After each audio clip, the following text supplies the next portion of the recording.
This is A&P Lesson 1. This is your first PowerPoint. It starts out with the first 3 chapters that we're going to do. Introduction to the Body, which is Chapter 1, Cells, which is Chapter 3, and Tissue, which is Chapter 4. Chapter 1, Introduction to the Body. Have you ever looked at others and wondered what in the world they were like inside? Well, let's find out what they're made of. The first objective in your book is define the term anatomy and physiology. To meet those objectives, let's take a look at what the words mean. Anatomy is the study of the structure of an organism and the relationship between the 2 parts.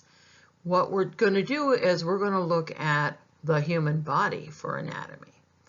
Physiology is the study of how those individual parts work together and how it makes up a human. Also, you need to remember, you hear this over and over and over from me, structure equals function.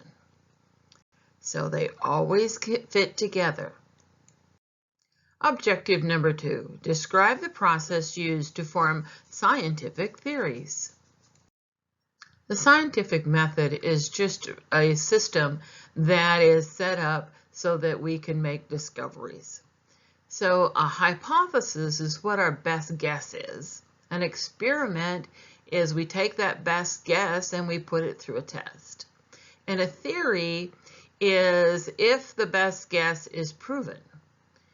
If a theory or law is disproven, it is dismissed and someone starts all over again with a new best guess. There are things that I learned in nursing school my first time through have been proven wrong. And you'll see that with ATP, and there's quite a few things in the anatomy and physiology that has been changed over the years. So right now we're working with our best guess. And nursing is based on theories and laws, and we use those theories to do our patient care. And what you're studying right now is theory. List and discuss in order of increasing complexity the levels of the organization of the body. Organisms are organized. The level of organization are chemicals, cells, tissues, organs, systems, and organisms. And by the way, you and I are organisms. Cells are the smallest living unit of life. Approximately 2/3 of a cell is water. The rest is a mixture of molecules, mainly protein, lipids, and carbohydrates. Tissues, an organism of many cells that act together to form a specific function and may be only a thin sheet that is 1 cell deep, or it could form a huge mass that contains millions of cells. Example, muscle tissue, nerve tissue, connective tissue. Organs are a group of several different tissues that are arranged so they all act as one specific unit, and they have a specific function. Brain, heart, lungs. Systems. Now, systems are a varying number of kinds of organs that work together to form a complex function for the body. For example, the nervous system, which is your spine, spinal cords, nerves. Think of cells as bricks and tissues as walls, and organs as rooms, systems as rooms that work together, like a kitchen or a dining room, and an organism is the house itself. Define the terms anatomical positions, supine and prone. Supine, you're laying flat on your back with your face up, and prone, you're laying on your abdomen with your face down. List and define the principled directional terms and sections, planes used in describing the body and the relationship of body parts to one another. There are directional terms that are used to describe body parts in relationship to other body parts. In the anatomical position, the body is erect, and if your point of reference is toward the trunk of the body versus away from the trunk of the body. Where does the elbow lie in relationship to the wrist? Well, the elbow is proximal to the wrist. Do this with all the other directions on the slide. Another example is your ankle is distal of your calf of your leg. Plane is a flat surface. It can be real or imaginary, but it is flat. And when we talk about the different kinds of planes, there's the sagittal plane. That's where it divides the body from right and left. So it would come right down through the middle of the body, subdividing it into two parts, one on the right and one on the left. Then when we talk about a frontal plane is where you divide the body in half for the front and the back. So it'd be a way to keep straight what a frontal plane was. And then the transverse divides the body in an upper and a lower portion. And that's where we would have a superior and an inferior plane. The next slide, you're going to see an oblique. And the oblique is a diagonal division of the body.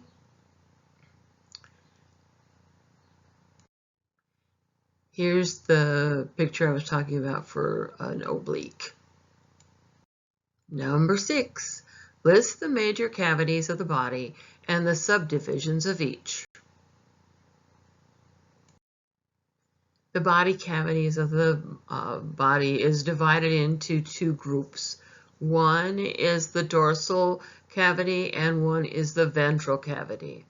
The dorsal cavity is the one that is the spinal column, inside the spinal column and inside the brain, where the ventral cavity is the thoracic cavity, the pleural cavity, the mediastinum, the abdominal cavity, and the pelvic cavity. Now you may see that when we write abdominal and pelvic cavity, they will write it together as an abdominal pelvic cavity. When we look at the back to the dorsal, know that that's a cavity inside of something. So it's not the skull that's the dorsal cavity, it's the inside of the brain, of the skull, that makes a cavity. The thoracic cavity is also called the chest cavity and vice versa. It is composed of it's a ventral body cavity. It contains the mediastinum and inside of the chest cavity. The diaphragm is the muscle that separates the thoracic cavity from the abdominal pelvic cavity. The lateral subdivision is called the right and left pleural cavities. So in those right and left pleural cavities is located the lungs. Number 7, list the 9 abdominal pelvic regions and the abdominal pelvic quadrants. In the abdominal cavity, there is no physical partitions between the different organs. The diaphragm is what separates the thoracic and the abdominal pelvic cavity. Note that there are more than one way for us to describe the abdomen. The first way is in regions, and when we look at this, we take special note to name the name of the region and what is located where in that region. The second way to describe the abdomen is to describe it in quadrants. As healthcare professionals, we use the quadrants to describe where our patient may be having pain or they may have a presence of a tumor.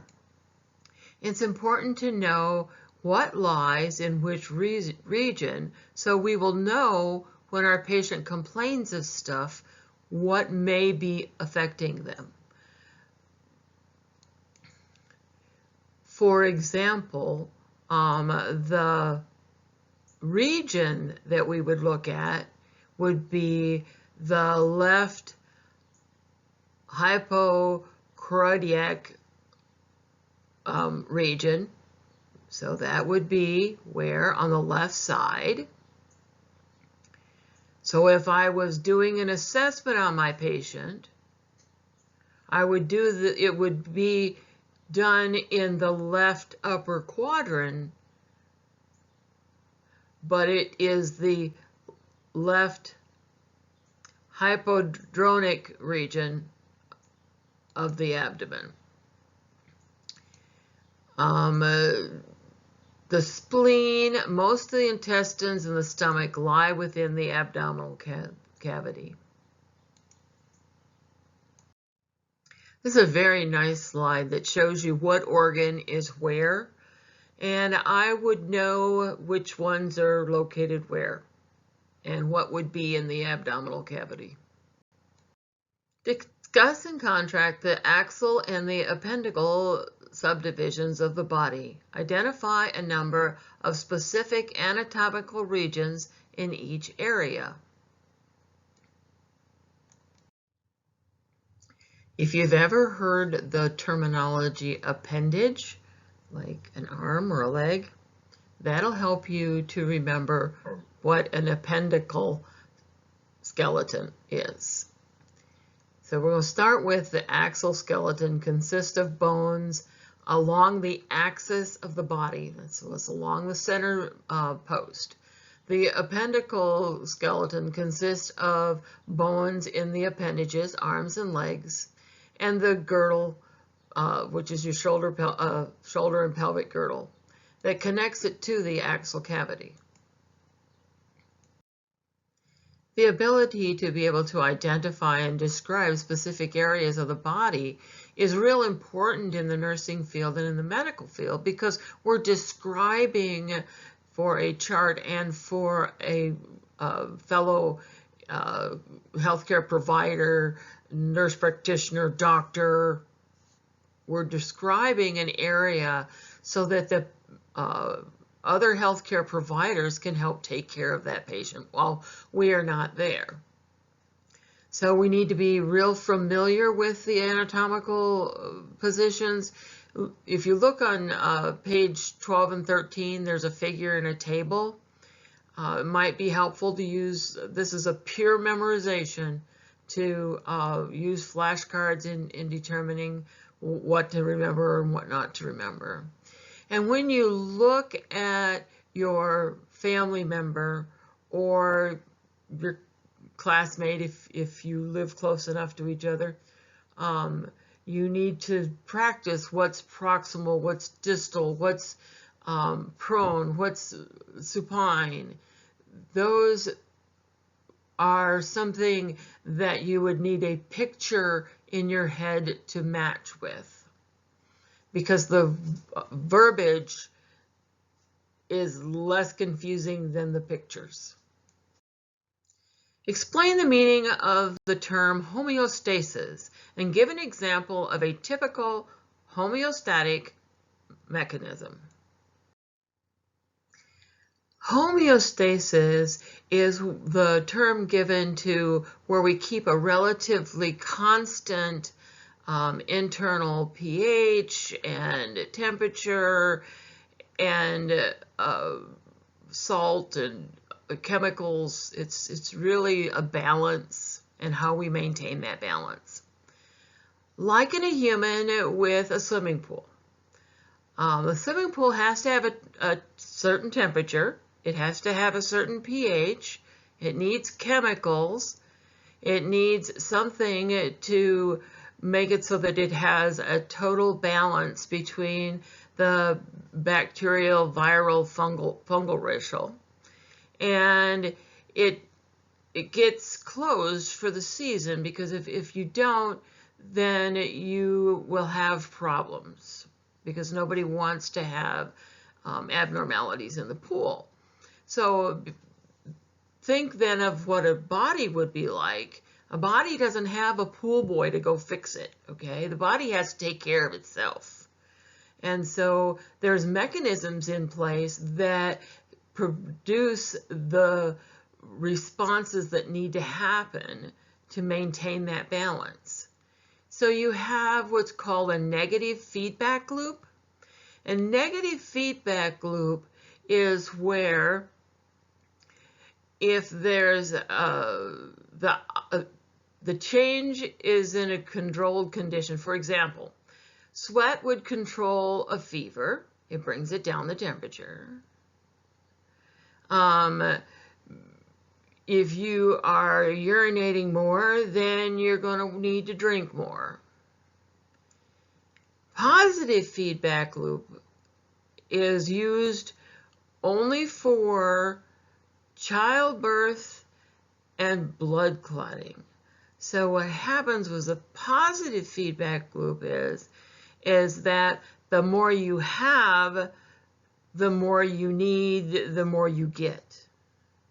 So like when you're going through child labor, you want the Pitocin level to raise, and a raised Pitocin level raises the Pitocin level, raises the Pitocin level, raises the Pitocin level until you get the baby born.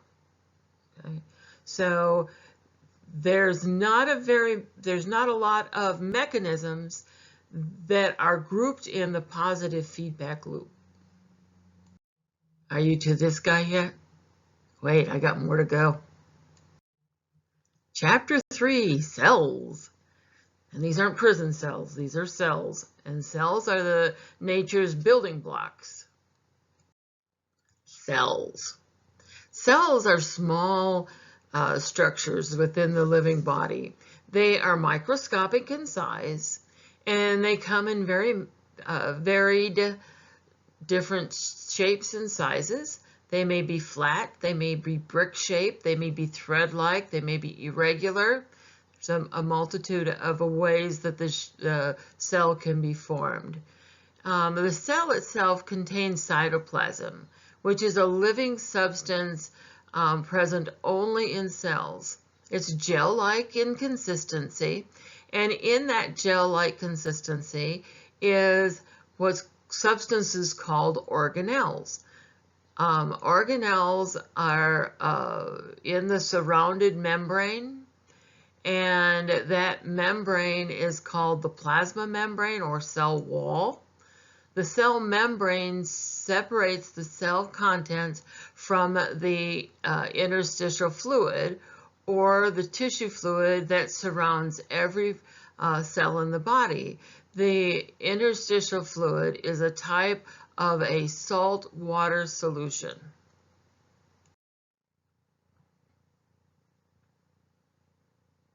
All right, we're going to identify and discuss the basic structures and functions of the three major components of the cell. This is a very basic picture of what a cell looks like inside. The three parts that we're going to talk about is the plasma membrane, the cytoplasm, and the nucleus. The cell membrane is very thin but durable, and also performs other vital functions to the cell. It is semi-permeable, and it identifies a cell as being part of one particular individual. It also acts as a transport. The cytoplasm is the living material within that plasma membrane, and the nucleus contains the genetic code. The first thing we're going to look at is the plasma membrane. And it's incredibly thin but durable, and it's made up of a bilayer of phospholipids. If you look at the picture on page 42, it shows a picture what a bilayer is. Bi, anything that you have BI in front of it means there's two of it. So there's two layers. Basically, it's made up of phosphate containing fat molecules. Cholesterol is a component of the membrane as well, and that's what makes those special features of the membrane, is that the molecules that, like salt, we'll go into it later in the next couple of slides when we talk about osmolarity and those kinds of things. There are a number of organelles, which are tiny organs, that are part of the cytoplasm, along with the fluid that serves as the internal environment of the cell. These organelles function for the cell just as the organs do for the rest of the body. These organelles are held in place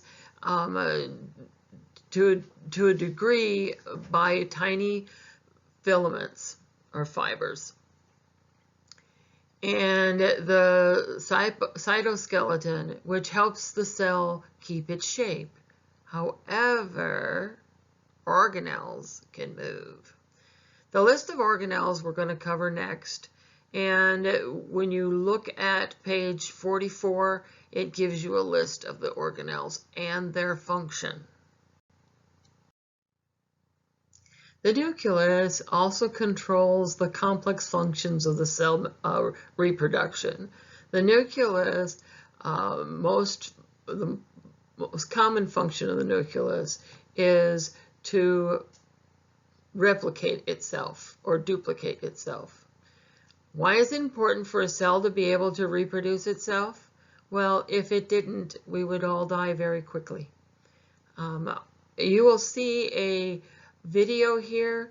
Please take time to take a watch for that.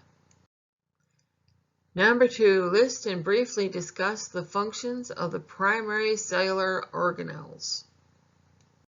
The terminology organelles means just a small organ, and it's the organ that's inside the cell that makes the cell function. So here's a list of them. We're going to talk about ribosomes and endoplasmic reticulum, the Golgi apparatus, the mitochondria. You've heard of mitochondrial DNA. Lysomes, centrosomes, and cellular extensions. Here we have a cute little ribosome. Ribosomes are tiny particles that are the enzymes and protein factories. The proteins are the major source of the building blocks for the muscles and blood, skin, nails, hair, and internal organs.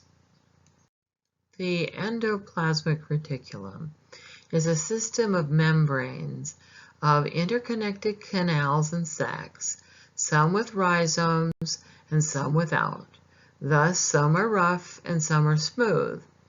They act as a miniature circulatory system for the cell. It carries protein from one area of the cell to another area. It helps make fats, carbs, and proteins that make up the cellular membrane material. Here's our cute little Golgi apparatus. It's a chemical processing and packaging center of the cell. Certain chemicals enter the apparatus and are modified. After modification, they are then sent by way of a vesicle to the plasma membranes, where the chemicals are then expelled from the cell. An example of this is the production of mucus. Well, no organism is going to work if it doesn't have a power plant. And the power plant for a cell is the mitochondria. And the mitochondria is the organelle which provides the cell energy by making ATP, adenosine triphosphate. It's the fuel that the cells or use for cellular respirations. Now, keep in mind what ATP is, because later on down this chapter, you're going to need to understand what ATP is. It's got a function. A lysome. A lysome is a digestive enzyme that promotes the breakdown of large nutrient molecules. This is why they are nicknamed the digestive bags. They can digest things other than nutrients in the effect to save the cell. Apoptosis, which is cell suicide, this occurs due to lysosomes. If apoptosis does not occur normally, tumors can form from which we get cancer. A centrosome. A centrosome contains the centrioles, which are paired organelles that function in cell reproduction. Some cell extensions that are interesting to know. Microvilli. Microvilli are the small finger-like projections that increase surface area. Where would that be important? How about the intestines to do digestion? The cilia. The cilia is a hair-like extensions that are capable of movement. Where would this be wonderful? Well, have you ever had a cough? That's because those little cilia are moving the stuff that's went into your lungs out. And those are capable of movement. By the way, if you smoke, it causes those cilia to not be able to function as well. In fact, it puts them to sleep. And another cellular extension would be flagellum, and that is what? It's a sperm. The only time you'll see that particular organ extension is in sperm when we're talking about humans. There is that extension in bacteria, but it's not in only one place in humans. Oh no, Mrs. Schumacher's going to say it again. Structure will always fit function. So, relationship of cell structure and function. Every human cell performs certain functions. For example, the heart cells contain profoundly more mitochondria than other cells do to the substantial workload. There again, structure is meeting function. Compare the major passive and active transport processes that act to move substances through the cellular membrane. Remember ATP? I wonder where we're going to learn about that next. Movement of substances through the cell membrane. As you surely can read about being a bouncer, it's the same way with a cell. It's very selective of what it allows through and who can have special privileges to go with somebody else. Okay, so the transport mechanisms processes allow movement in and out of the cell. So there's two different processes, and I talk about them here and I show you a different picture to help that try to stick in your mind. ATP fuels the cell. There's that ATP again. It is required for active transport, and passive means that it doesn't have to make any energy. So when we look at this and how we try to keep them, separate, is that, and I'll repeat this again, active transport, the cell has to be actively involved in the process. Passive transport, oh, it doesn't care. It don't do anything. Okay, here's the phospholipids. See the head and the two little tails? The top little circles are lipids, fats, okay?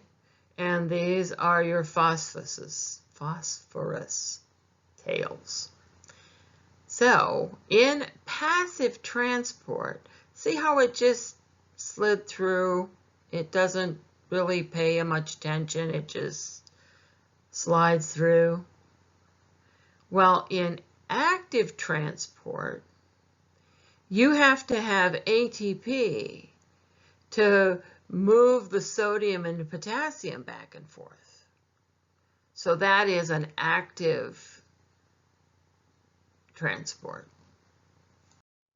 There's 4 different mechanisms that are passive transport. Now those are called diffusion, osmosis, dialysis, and filtration. So we're going to talk about each one as we go through this PowerPoint. I hope that I can simplify this enough for you. It is a concept that I have found in the past that is a little bit daunting, but if you process that, osmosis is only the movement of the water. It's not a movement of any particles, any substances, it's just the water. So what happens is the water will go to wherever it needs to so that the ratio between the particles and the water is the same. So all that's moving in osmosis is the water. Diffusion is where you have a solid substance and you put it within a liquid, and that solid substance will soon break apart in a molecular manner and go throughout the whole liquid substance.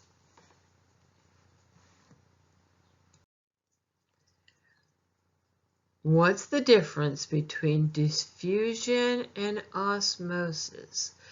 Diffusion is where the dried molecules spread out into the water molecules. It's the dye molecules breaking down into, and it's not crossing a membrane. It's just breaking it down and going and making a concentration. Osmosis, on the other hand, see how there's a semi-permeable membrane right down through the middle of this? Okay, and right here too. All right, so look what goes from one side to the other side to make this salt water or whatever, and this to taste exactly the same and to be the same molecular makeup. All that happens is this water goes over here. No particles go over there, just the water. And so what happens is that if you pulled a dropper full of liquid out of this side and compared it molecularly with the dropper of this side, and they would be equal. They would look exactly the same under the microscope. All because the water moved from this side to this side. Filtration. Filtration is a process that involves hydrostatic pressure. And so hydro would be water. Static means a rest or in equilibrium. So if we have a hydrostatic, it would be related to or denotes an equilibrium of liquids and the pressure exerted by the liquid at rest to push it through a semi-permeable membrane. If you look on page 18, it goes through this as well.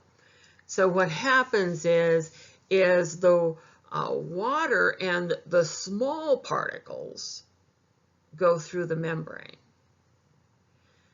This is what happens when we take our patients to go for dialysis. The small molecules go back into the circulatory system, and the large molecules, urea, goes out in the dialysis machine.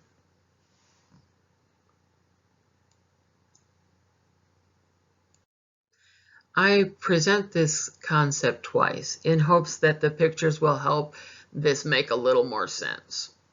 So we need to have an osmotic balance. If you look at the clinical application on page 50, it says about what happens when you've got an isotonic solution, what happens if you've got a hypotonic solution, and what happens if you've got a hypertonic solution.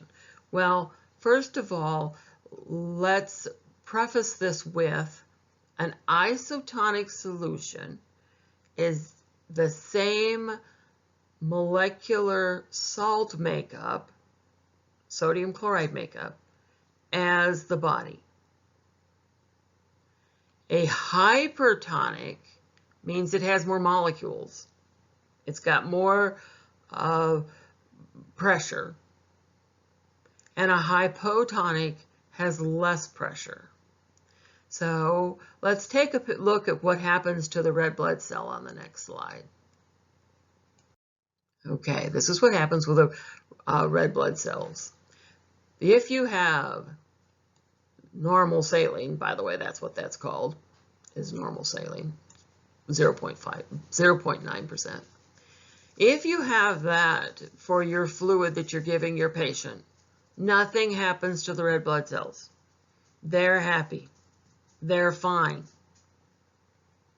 It doesn't affect them at all. If you have a hypertonic solution, which is this one, it's where you've got more molecules going on. What happens to water? Where does water want to go?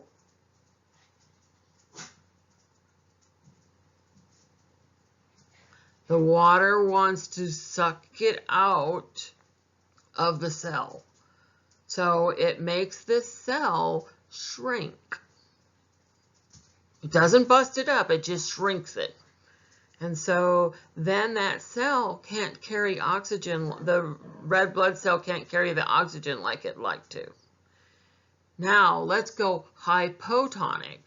Hypotonic solution is where the water goes into the cell because it wants to make it equal on both sides.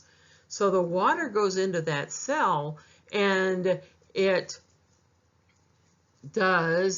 breaks it down. Now, let me give you some vocabulary to help you along.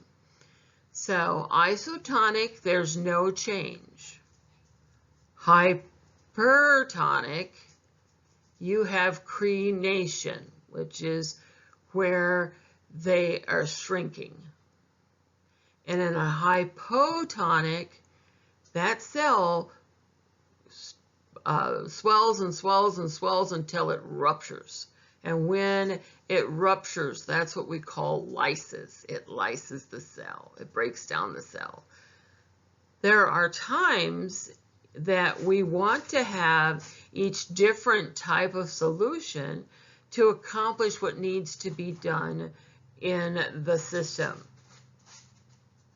So it's not bad to use any one of these. We just need to know when and why the doctor would be ordering.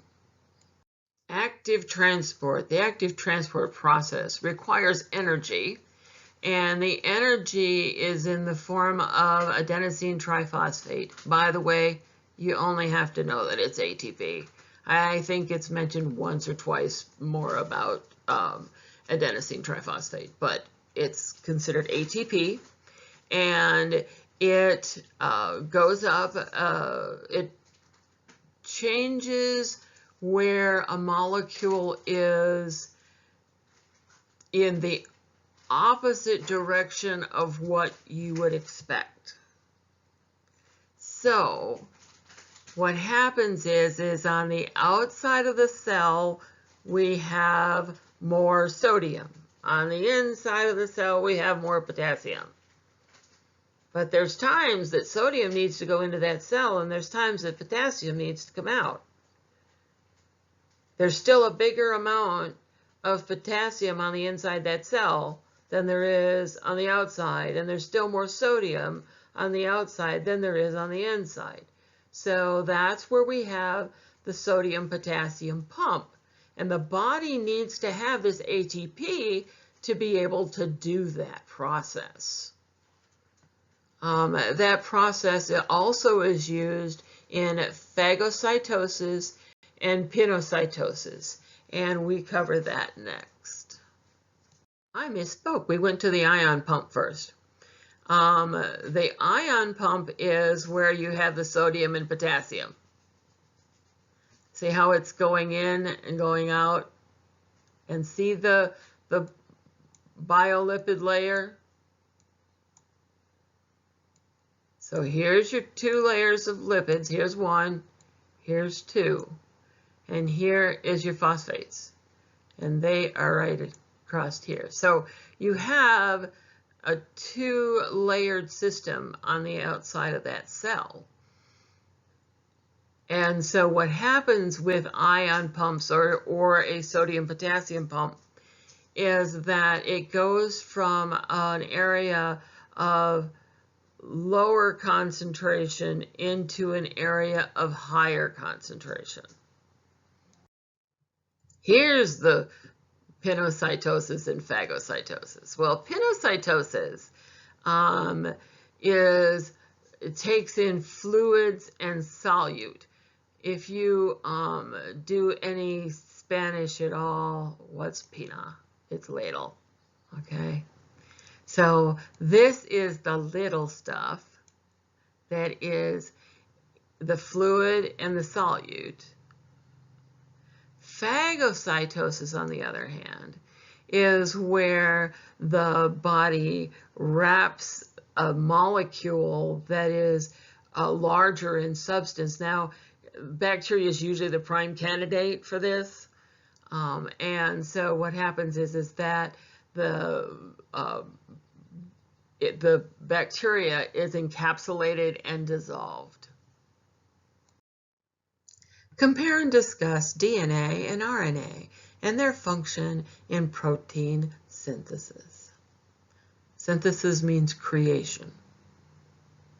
Okay, DNA is what you see when you see the examples of the spirally. I think that's a DNA. Okay, what happens is the DNA has a genetic code. And in that genetic code, there's little sections that are called genes. Genes ultimately determine the structure and the function of the cell. Well, then what's RNA? Well, RNA is an instrument that is used for duplication of a DNA. This is better described in figure 3-13, which shows the process. For those of you that are visual, it was really nice to see. Discuss the stages of mitosis and explain the importance of cellular reproduction. Cell growth and reproduction and maintenance, it depends upon the structural and functional proteins. Chromosomes, which are made largely of DNA, contain the genetic code. What they say with genetic code is that's the information needed to make all the proteins of the cell. The process of cell division that results in the production of an identical new cell is called mitosis. Mitosis occurs to grow tissue or replace old or damaged tissue.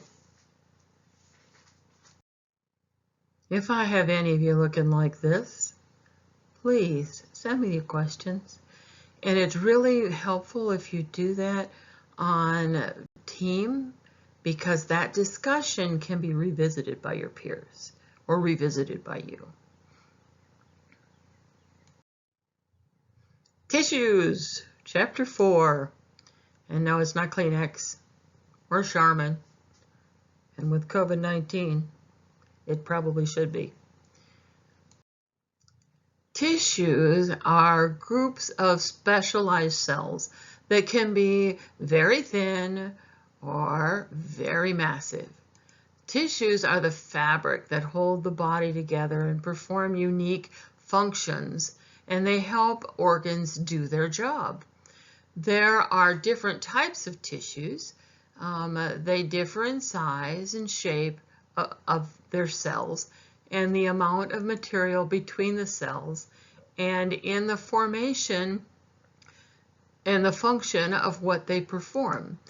So similar cells working together makes a tissue. Define matrix, extracellular matrix, and discuss how it may affect the function of a tissue. There are four main types of tissues that the body organs are made of. They are epithelial tissue, connective tissue, muscle tissue, and nervous tissue. We're going to explore each one individually in a little bit. First, we want to know what is a matrix. Well, The Matrix was a movie made by Keanu Reeves, and I'm sure that it is way before your time, but it was a good movie. The matrix is really a gel-like substance that's made up mostly of water with various interlocking fibers that thicken it. And sometimes those fibers are collagen and sometimes they're elastin. Now, elastin, pay attention to that word. That word is a little like elastic. So yes, elastin is going to stretch a little. It is the extracellular fluid that's the material between the cells. So we're going to go on and explore about different tissues. Explain how epithelial tissue is categorized by the shape and by the arrangement of the cells. Epithelial cells. Well, epithelial cells covers the body and many of its parts. The characteristic is that they're closely packed together with little to no material between them. They form continuous sheets that contain no blood vessels. Epithelial tissue can be subdivided into a shape and arrangement of cells. The shapes of the cells can be squamous, cuboidal, columnar, or transitional.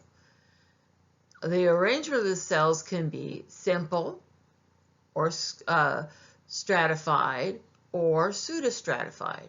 Now, pseudostratified sounds like a big word, but it's really not. It just means, pseudo means just like but not the same. So if you have a pseudo experiment, it's sort of an experiment, but it's not really an experiment. And it's the same thing with anytime you see pseudo in front of a word, so remember, pseudo means sort of like something else, but not really. Let's go over the different epithelial cells, their shape, and if they're simple or stratified or pseudostratified. So squamous cells come in two forms. You have the simple squamous, they sort of squat. They're short, little squatty things. And you have the stratified squamous cells. Now the difference being is that this has one layer. The stratified has greater than one layer. So that's the difference between the two of them. Then we'll talk about the cuboidal. Now it looks a little bit like a cube. And cuboidal comes in two forms. It comes in the simple. And what was simple up here? 1. So simple down here is 1 as well. The stratified cuboidal, look, it's 2 just like up here or more. Okay, so it's above 1. Now the columnar, and it looks like a column. Okay? It comes in 3. So you have total columnar cells. Okay, this is your simple one. Simple means we got one layer. Okay, you've got stratified. Look, there's 2 sets of columns for cells. Okay. Now, pseudostratified means that it's sort of a column, but it's not sort of not a column. It's sort of. List and briefly discuss the major types of connective tissue. Connective tissue is the most abundant and widely distributed tissue in the body. It's found in skin and membranes and muscles and bones and nerves and all the internal organs. Connective tissue varies in the size and structure. It can be paper thin or webbed. It can also It also can be strong and tough, like even in a form of a fluid, like you would find in blood. Connective tissue can be subdivided into several different categories depending on its structure and function. On page 74, table 4-2, you need to go in there and take a look and describe and discuss with yourselves the different kinds of connective tissue. It is also on your review sheets as well. Compare and contrast the 3 major types of muscular tissue. Some basic information about muscular tissue. It's got a high degree of contractility, which means that it can shorten and lengthen. It does that better than other tissues. You need to remember, though, it is not in any shape or form a connective tissue. It is a different tissue than connective. This does not mean that the muscle itself does not have connective tissue, like in the fascia or in the blood supply. Okay. The contractility of the cell produces movement, and it also produces heat. If you ever wonder about that, go work out a little bit, and you'll find out that that body gets pretty warm from the muscles moving. There are 3 different types of muscles. They are skeletal, cardiac, and smooth muscle. We're going to take a look at the difference and how there's a different form, so a different function. Okay, we're going to start with the skeletal muscle that's in the middle. It is a striated muscle that is voluntary, which means that you can think and make it move. In fact, most of the time you have to think to make it move. Cardiac muscle, on the other hand, is an intercalciated discs, and it is involuntary, which is a good thing, because if you had to think to make your heart beat, you wouldn't be thinking of anything else. So it is an involuntary muscle. We don't make conscious control of it. The other kind of muscle is your smooth muscle, and it's the visceral muscle. So realize that it's there again, we have two names, so you'll need to look at it with both names because you're going to see both names. So the visceral muscle is smooth muscle, and it is an involuntary, which means you don't have to think about it, and it has long, narrow fibers, but the fibers are not as long as the skeletal muscle or striated fibers, and it appears to be smooth if you look at it. Now, remember that smooth muscle is involuntary. Why? Do you really want to think, I think I'll swallow, I think I'll digest? Your brain takes care of that all on its own, so it involuntarily works. If you are thinking if something's voluntary or involuntary, think of the muscle itself as being involuntary if I don't have to think to do it. Voluntary means that I can choose to move it. Describe the function of the nervous tissue and list 3 structural components of a neuron. Well, where's nerves found? Well, nerves are found in the brain, the spinal cord, and the nerves. The primary function of the nervous tissue is to rapidly communicate to different parts of the body.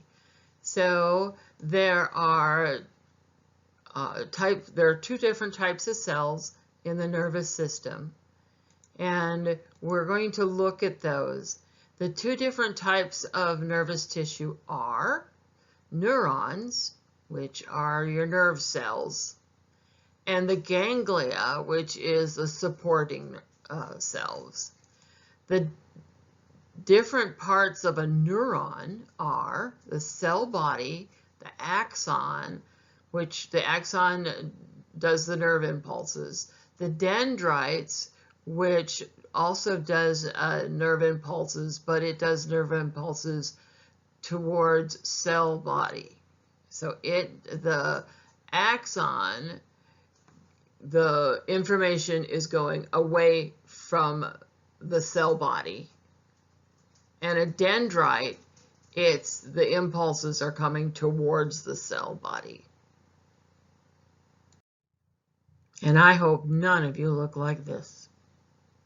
If you have questions, please feel free to email me or put it on Team, which is the better option of the 2.